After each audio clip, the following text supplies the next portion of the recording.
कल रात को देवू को देखकर तो हम शॉक ही हो गए थे। देखा तो यार देवू इतनी मज़े से मस्ती कर रहा है, देखो, देखो उसको तो हम देखकर ही शॉक हो गए और देखो कितने प्यार से स्माइल कर रहा है और बड़ी चतुर हो गई है हमारी देवू। और उसके बाद सुबह उठ के हमने सोचा चलो अपना बिस्तर लगा लेते हैं, अच्छे से रूम की सफाई कर देते हैं।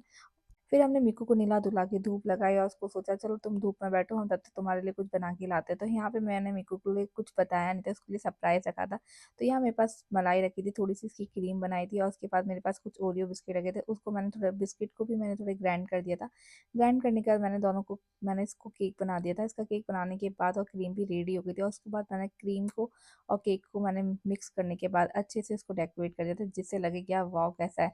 तो विक्की बोलती है मम्मा क्या लेकर आई हो? मैंने कहा देखो तुम्हारे लिए कुछ सरप्राइज़ है, मैंने तुम्हें बताया नहीं था। बोलती है अरे वाह मम्मा ये तो बिल्कुल कप केक बनाया है। मैंने कहा हाँ बिल्कुल मेरी तरह है, ये मम्मा की तरह है, मतलब मेरी तरह क्या मम्मा की तरह है। और फिर मेरे को देख कर बोलती है अरे वाह मम्मी बहुत टेस्टी है। प्लीज़ कमेंट में लाइक करना, सब्सक्राइब करना। बाय, आपको अच्छा लगे तो बाय।